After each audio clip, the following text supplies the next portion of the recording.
Before we begin, please imagine the bell notification is on and you're subscribed to Huna Stories. I came home early because the meeting was canceled. That's the small, ordinary detail that still unsettles me. If the meeting hadn't fallen through, I would have walked into a finished demolition and a story already prepared for me. Instead, I heard the first blow from the driveway, metal striking something dense, not rhythmic like construction, heavy, violent. At first, I thought it was coming from a neighbor's yard. Then I saw dust pushing out through the side window of my kitchen. My kitchen! I unlocked the front door and stepped into a cloud of powdered drywall and splintered wood. The smell of fresh-cut oak and broken plaster hit the back of my throat. For a second, I couldn't process what I was looking at. The island I'd saved for 2 years to install was cracked through the center. Cabinet doors lay in pieces across the floor, and in the middle of it stood my stepfather, lifting his sledgehammer over his shoulder like he'd done it 100 times.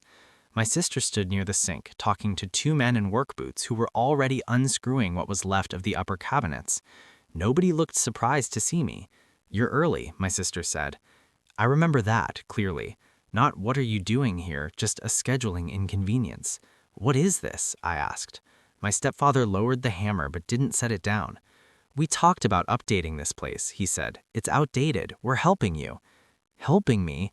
I'd installed those cabinets 8 months earlier, custom built, $90,000 between the stone, the woodwork, the lighting.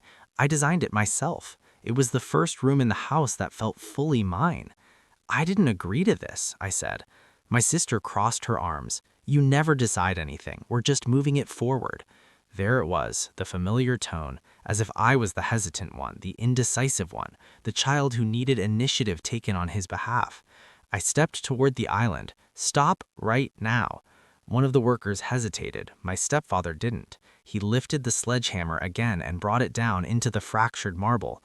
The crock widened with a dull final sound. I reached for the handle. He shoved me back. It happened fast. I don't even remember what I said next. I just remember the punch. Not wild, not enraged, just direct. A short, practiced motion that landed square against my cheekbone. The room went quiet. The workers stared at the floor.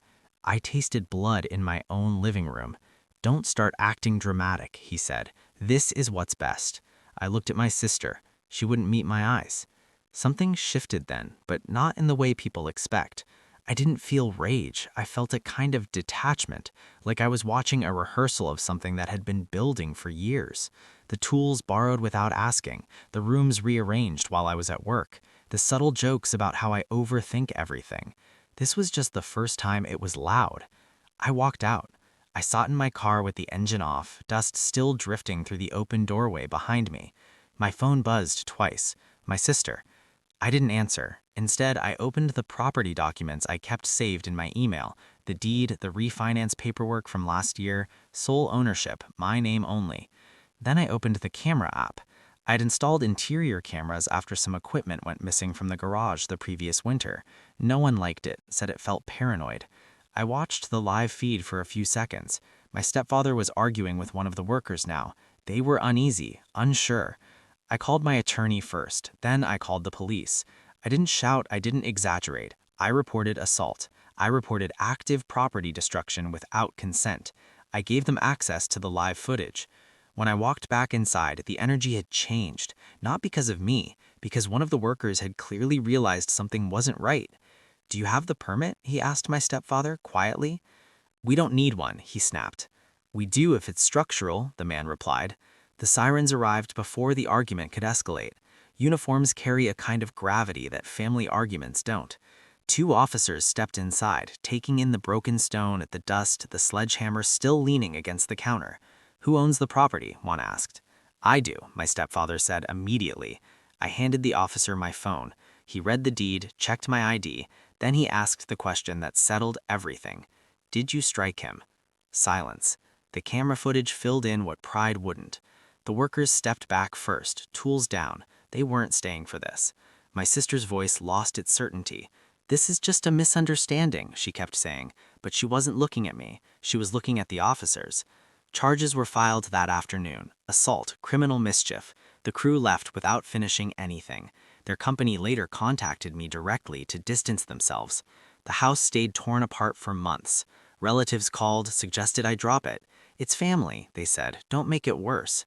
But I wasn't making anything worse. I was just not erasing what happened. The court process was slow, uneventful, no shouting matches, no dramatic confessions. My stepfather took a plea deal to avoid trial. Restitution was ordered, a no-contact condition attached. My sister moved out of state a few weeks later. We haven't spoken since. The kitchen is rebuilt now, not identical. I didn't replicate the old design. It felt dishonest to pretend nothing had happened.